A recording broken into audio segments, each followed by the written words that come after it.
Abram suas Bíblias nos Salmos de número 96.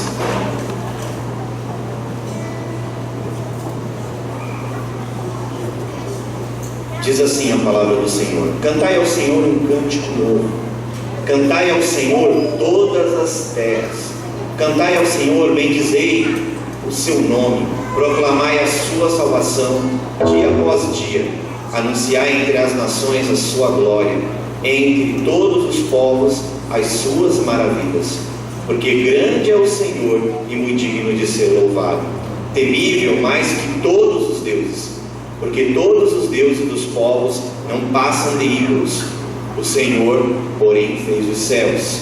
Glória e majestade estão diante dele, força e formosura no seu santuário. Tributai ao Senhor, ó famílias dos povos, tributai ao Senhor glória e força, tributai ao Senhor a glória devida ao seu nome. Trazei oferendas e entrai nos seus átrios. Adorai o Senhor na beleza da sua santidade. Tremei diante dele todas as terras. Dizei entre as nações: reina o Senhor. Ele firmou o mundo para que não se abale e julga os povos com equidade.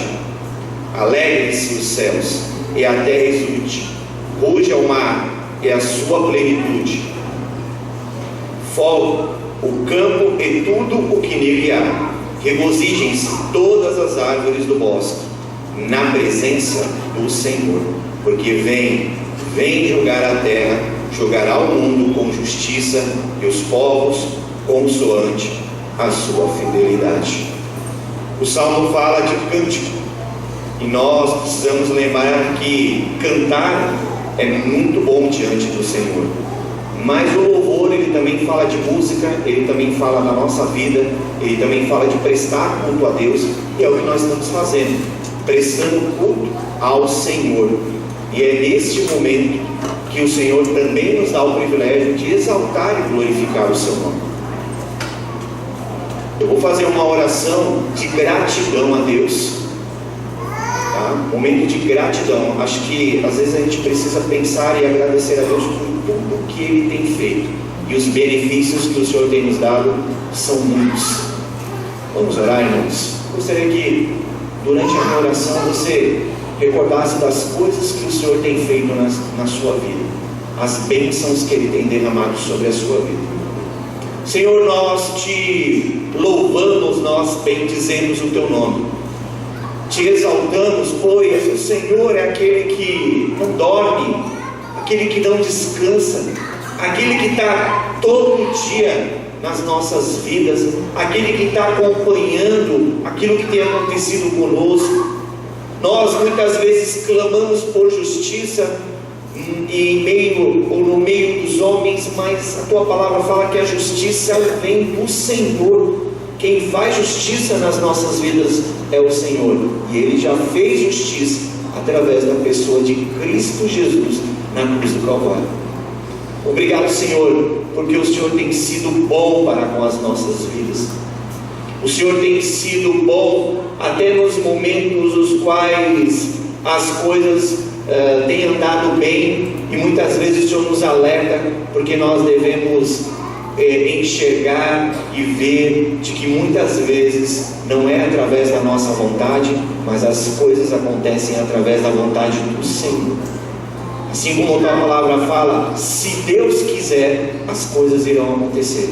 Por isso, Senhor, nós te rendemos graças, te louvamos, cantamos diante de ti, porque o Senhor enche o nosso coração de alegria e de prazer quando estamos diante de ti. E a Assembleia dos Santos, como estamos aqui agora, Senhor, é um momento de gratidão, de alegria, é um momento de exaltar, é um momento de cultuar, é um momento de verdadeiramente lembrar os teus feitos nas nossas vidas, Senhor. E até mesmo aqueles que vivem à nossa volta, até aqueles que vivem conosco dentro dos nossos lares, aqueles que têm contato conosco todos os dias, no nosso dia a dia, esses também são abençoados através das nossas vidas. Obrigado, Senhor, porque o Senhor é bom e as tuas misericórdias têm se renovado a cada manhã nas nossas vidas. Em nome de Jesus nós oramos. Amém.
a igreja a abrir a palavra de Deus na terceira epístola do apóstolo João. É uma epístola que tem apenas um capítulo e vamos ler todo esse capítulo. Nessa noite eu quero falar sobre 3 tipos de discípulos existentes na igreja. Eu gostaria que você estivesse atento a isso, para você identificar que tipo de discípulo você está sendo na igreja de Jesus.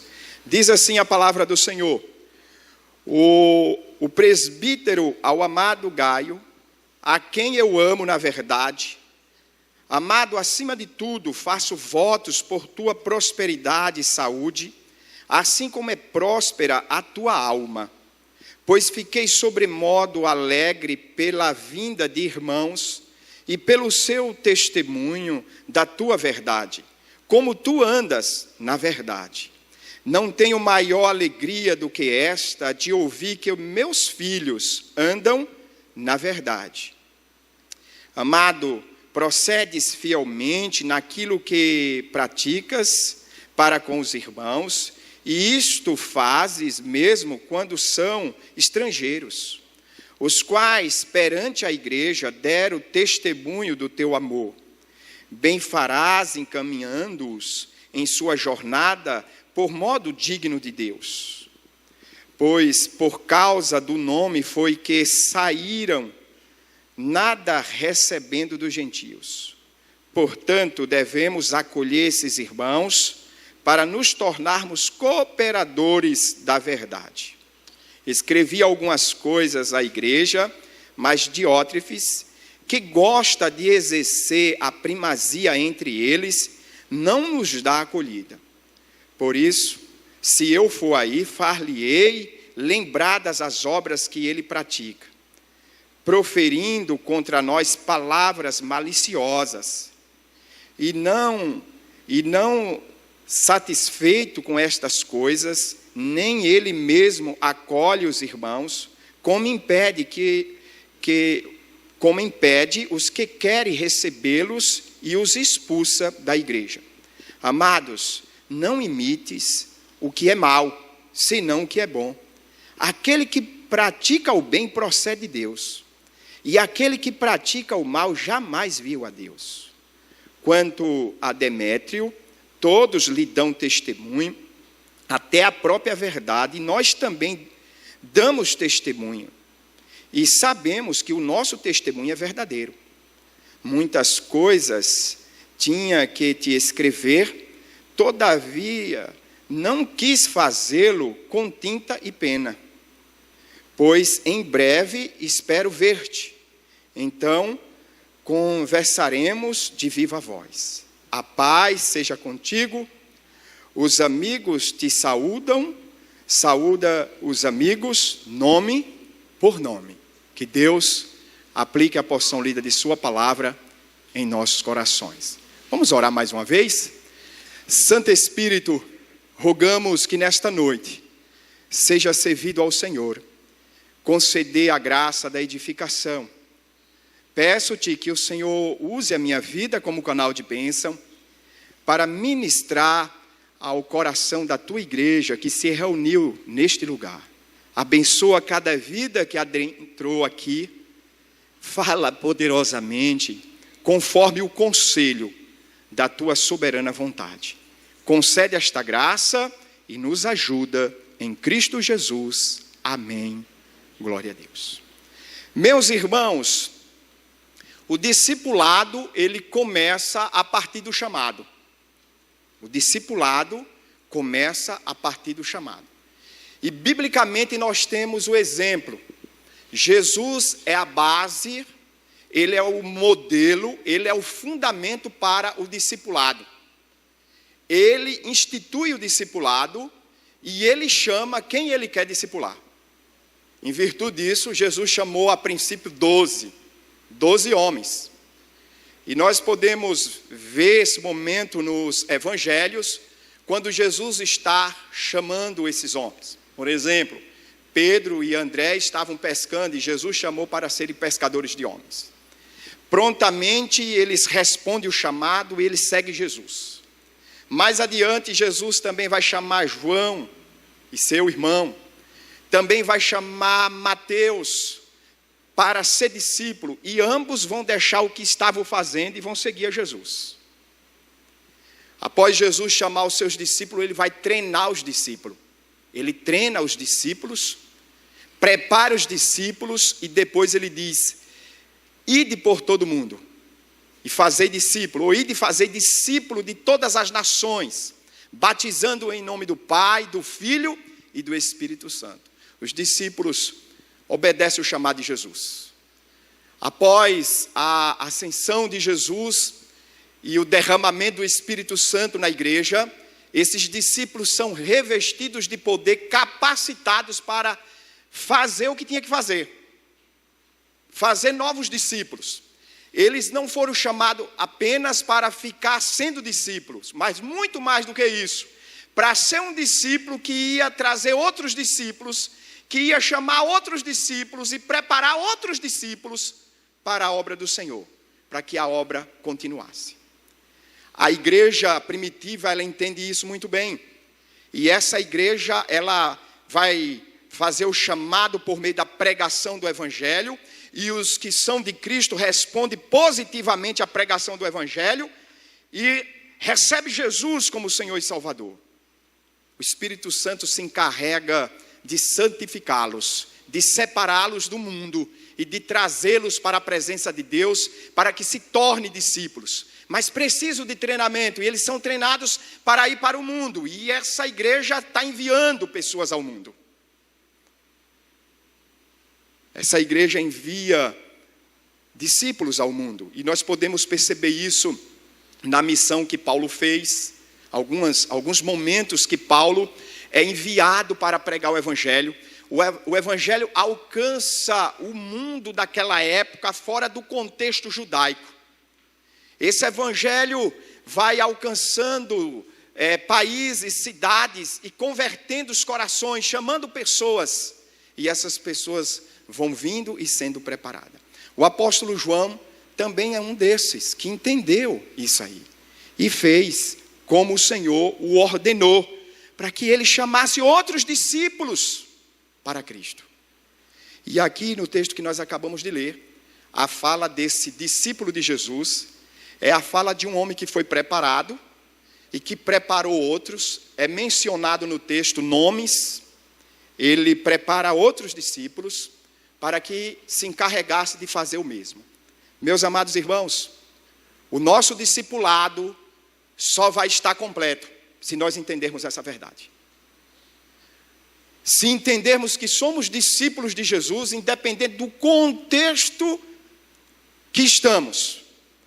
A igreja, em todo contexto, ela seguiu esse foco, em todo contexto.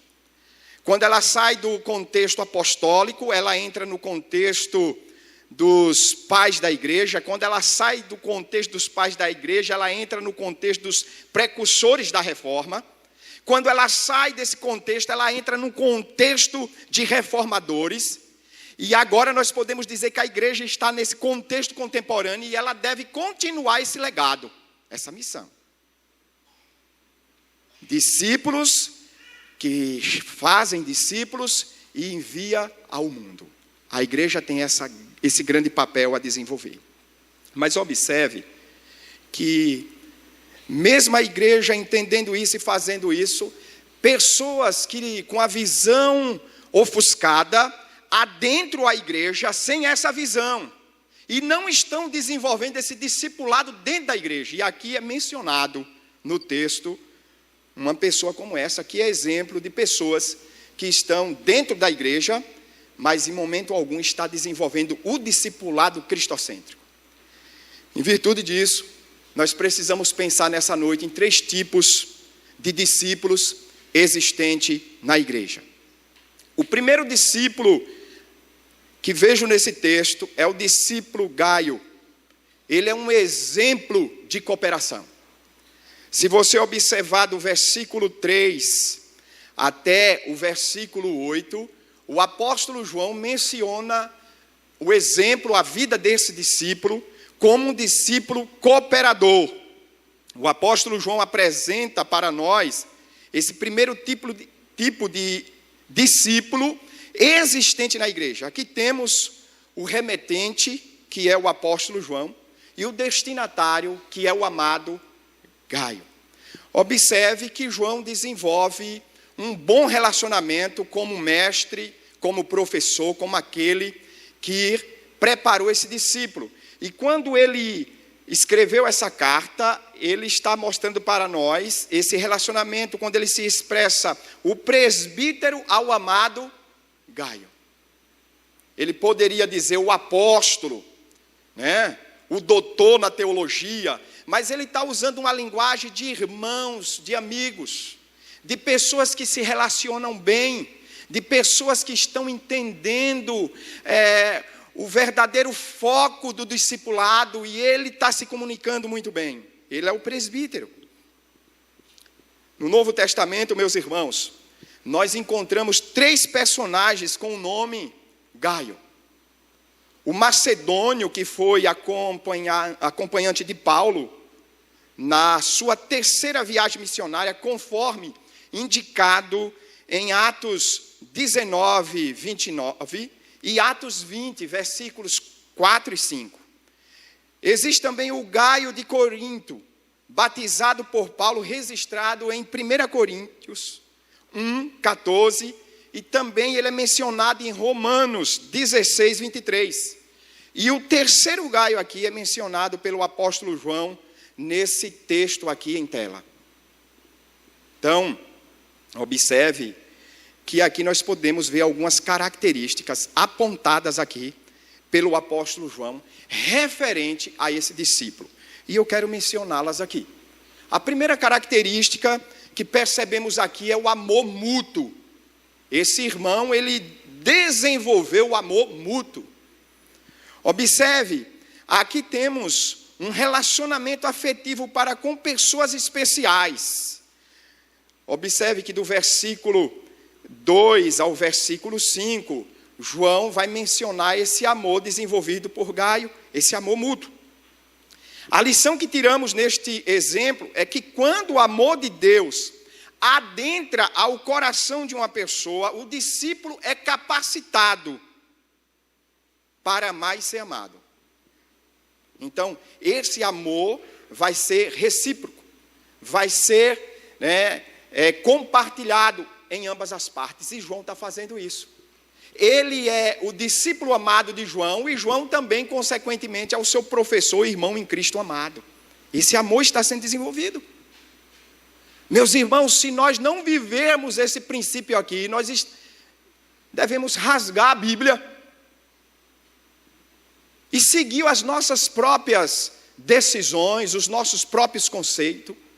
O amor deve ser desenvolvido na igreja de forma mútua. O amor.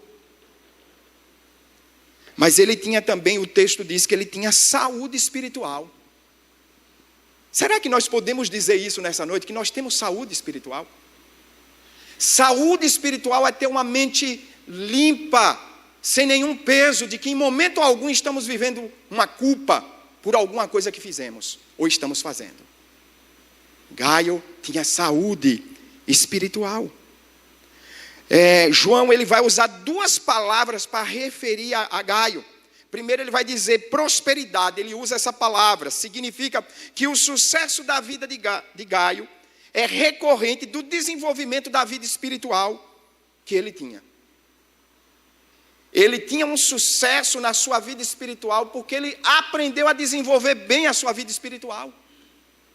Como discípulos de Jesus, só poderemos desenvolver um bom ministério na igreja, seja ele o qual for, da música, o ministério infantil, o ministério com mulheres, o ministério com homens. Só podemos desenvolver muito bem, meus irmãos, ter essa prosperidade se desfrutarmos de saúde espiritual. Mas ele usa também a palavra saúde, referindo vigor e bem-estar. Esse homem tinha vigor espiritual. Será que você que está aqui nessa noite, você está desenvolvendo isso? Você é uma pessoa saudável espiritualmente. você está desenvolvendo o seu ministério com saúde, ou você está vivendo na igreja como um doente, uma pessoa doente. Nós precisamos pensar nisso, irmãos. Mas diz o texto também que ele andava na verdade. Essa é uma característica de Gaio. Versículos 3 e 4, João menciona isso, que ele andava na verdade. Gaio era conduzido pela verdade da palavra de Deus. O que conduzia a vida de Gaio não era o seu eu, não era a sua forma de pensar ou de entender a coisa. O que guiava a vida de Gaio era a palavra de Deus, e isso é o que deve guiar nossas vidas. Nós, presbiterianos, por vezes, dizemos o seguinte, que a Bíblia é a nossa regra de fé e prática. Não é isso que afirmamos? Sim ou não? Mas será que nós estamos usando a Bíblia realmente na prática que está acontecendo? A Bíblia é a nossa regra de fé e prática? Gaio vivia na verdade, e a verdade aqui é a verdade de Deus que liberta. A verdade aqui é Jesus, e Jesus mesmo disse, conhecereis a verdade, e a verdade vos libertará. Libertar de quê, irmãos? Do nosso eu, do nosso achismo. Muitas das vezes nós precisamos ser libertos disso. Da nossa forma de ver a situação, de ver a coisa. Foi em virtude disso que Jesus disse que aquele que quiser ser meu discípulo, tome a sua cruz e siga-me. Tomar a cruz é renunciar ao seu eu, é mortificar o seu eu. Nós precisamos pensar se o que eu acho, o que eu penso, o que nós pensamos, está realmente pautado na verdade de Deus, está sendo conduzido pela vontade de Deus, pela palavra de Deus. Mas diz também que ele tinha cooperação para com a verdade, ele cooperou com a verdade. Em que aspecto? Ele cooperou na proclamação do Evangelho, ele era aquele homem que recebia os itinerantes, os missionários, no momento inicial da igreja, no momento que a igreja estava crescendo, ele era esse homem que se doava na proclamação do Evangelho, na hospitalidade. Ele era um homem que tinha suas portas abertas. É interessante que João, na sua segunda epístola, ele vai tratar dessa questão dos irmãos tomarem cuidado com os falsos profetas, para não receber na sua casa pessoas de má índole. Aqui ele já está dizendo o contrário, que os irmãos deveriam abrir as portas da sua casa para receber os verdadeiros pregadores, os verdadeiros servos de Deus, homens que estavam dedicando a vida para a causa de Jesus. Gaio é um cooperador para com a verdade. Ele não só prega a verdade, como ele coopera para a verdade. Mas diz aqui que ele também cooperava no cuidado dos servos de Deus. Era um homem que tinha cuidado pelos servos de Deus, pelos pregadores da verdade. Como nós tratamos os pregadores do Evangelho? Como temos tratado os pregadores do Evangelho? De que forma estamos tratando esses pregadores do Evangelho? Gaio, ele tratava muito bem, e a motivação que o levava a ser a hospitalidade era fidelidade, amor e dever.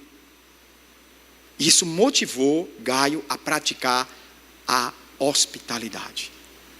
Fidelidade, amor e dever. O que é que aprendemos aqui com esse homem, meus irmãos? Aprendemos que esse homem, ele dedicou a sua vida. Ele aprendeu muito bem. Ele aprendeu muito bem com o seu mestre. E a base principal aqui é Cristo. Por mais que Deus use homens e mulheres nos nossos dias para nos treinar, a base sempre será Cristo. Ele aprendeu com Cristo. E Jesus convida você e a mim a aprender de mim, porque eu sou manso e humilde de coração. Aprendei de mim. Não de mim, pastor, aqui, mas de Jesus. O texto bíblico nos ensina isso. Mas aqui nós podemos ver o segundo tipo de discípulo existente na igreja.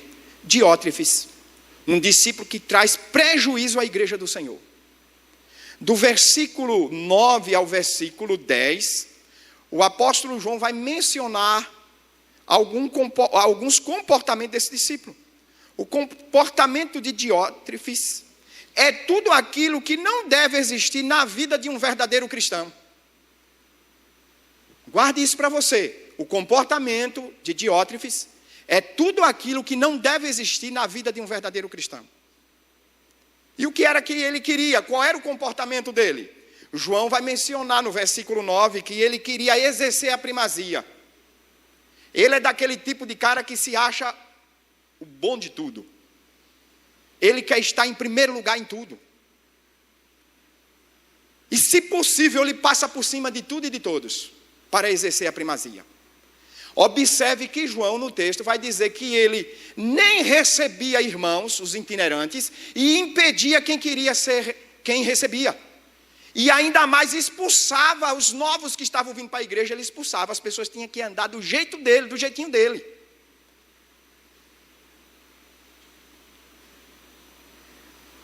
Meus irmãos, esse homem, ele desconsidera o ensino de Cristo, que disse assim, Jesus disse, mas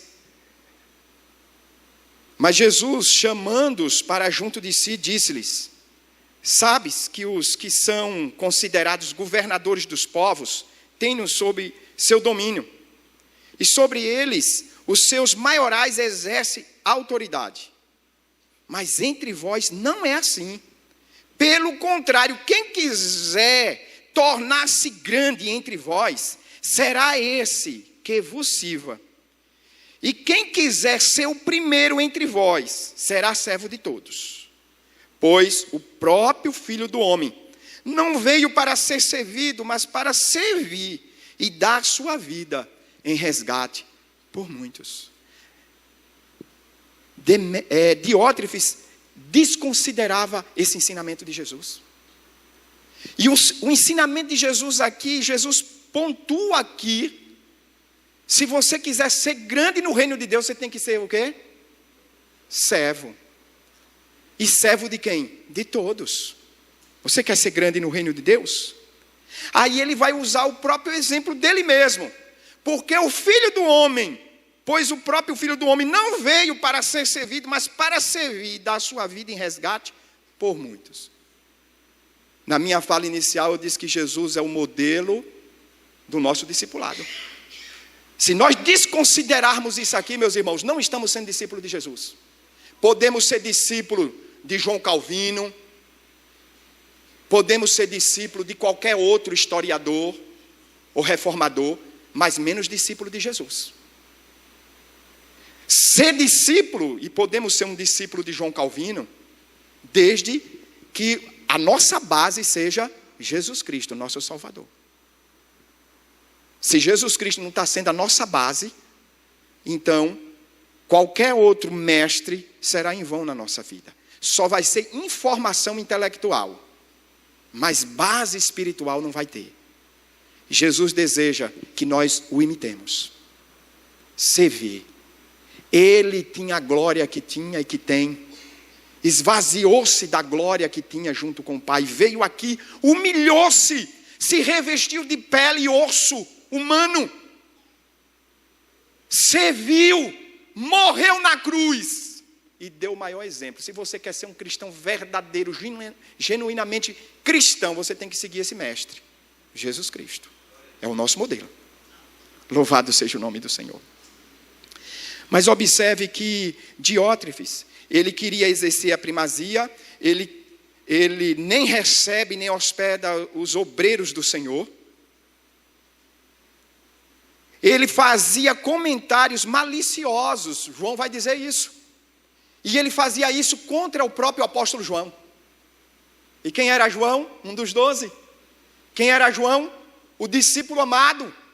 Quem era João? O teólogo. Mas esse homem se achava no direito de se levantar contra a autoridade de Deus. Por isso que João diz, eu poderia usar mais tinta e pena, mas eu prefiro ir lá e conversar com viva voz com você. Porque eu quero dizer muita coisa sobre você. Muita coisa que eu penso sobre você. Meus irmãos, o que aprendemos com esse discípulo? Aprendemos que pode existir gente na igreja desenvolvendo um discipulado errado, equivocado, que não é cristocêntrico, que Cristo não comunga das ideias, que nunca viveu a mensagem da cruz. Alguém pode viver assim na igreja. E o que nós devemos, qual a nossa atitude hoje é avaliar como está sendo o meu discipulado, com quem eu aprendi, quem é o meu mestre de verdade. Quem é que eu sigo? É Cristo? É a instituição? É um reformador em especial? Estou deixando Cristo no escanteio? Eu preciso avaliar isso hoje. E eu gostaria que você pensasse sobre isso hoje. Mas um terceiro para a gente concluir aqui. Um terceiro tipo de discípulo existente. O primeiro é Gaio. O segundo, Diótrefes. E o terceiro, Demétrio. Um discípulo que honra a igreja de Deus. Um discípulo que honra a igreja de Deus. Do versículo 11 ao versículo 12, o apóstolo João menciona. E ele também vai falar de qualidades, de pontos positivos agora, no caso, desse discípulo. João vai dizer que ele tem o bom testemunho de todos os irmãos. Se saísse na igreja onde estava Demétrio, perguntando a irmão por irmão, quem é Demétrios? Quem é Demétrios? Os irmãos iam saber falar quem era Demétrios. Ele tinha bom testemunho de todos. De todos. Será que nós estamos tendo isso, meus irmãos? Nós estamos sendo esse tipo de discípulo que todos podem dizer, esse aí é um homem de Deus, é uma mulher de Deus. Esse anda com Jesus, esse vive o evangelho de Jesus. Mas também diz que ele dava testemunho da verdade. João diz isso. Ele dava testemunho da verdade. Ou seja, ele testemunhava da Bíblia, ele tinha o testemunho pessoal. Todo verdadeiro discípulo de Jesus tem que ter o seu testemunho pessoal, mas também tem que dar testemunho da verdade. Que verdade é essa? A Bíblia. Se você cala e só fala para você mesmo a Bíblia, então você não está testemunhando da verdade. Você precisa testemunhar dessa verdade para o mundo, para as pessoas. Mas também ele tinha o bom testemunho do apóstolo João. Ou seja, João olhava para Demétrio e via em Demétrio um verdadeiro discípulo de Jesus. Eu não quero demorar para não atrasar a reunião, essas coisas. Mas eu quero concluir aqui dizendo o seguinte: que tipo de discípulo você está sendo? Pense agora. Que tipo de discípulo você está sendo? Você está sendo o discípulo Gaio? Alguém que não coopera, alguém que não anda no caminho do Senhor, alguém que não vive para a glória de Deus, mas vive para a glória de si, alguém que deseja os holofotes e não a glória de Cristo. Aprendemos com João Batista, convém que ele cresça, ele quem? Jesus, e que eu diminua. Aprendemos com João Batista, irmãos.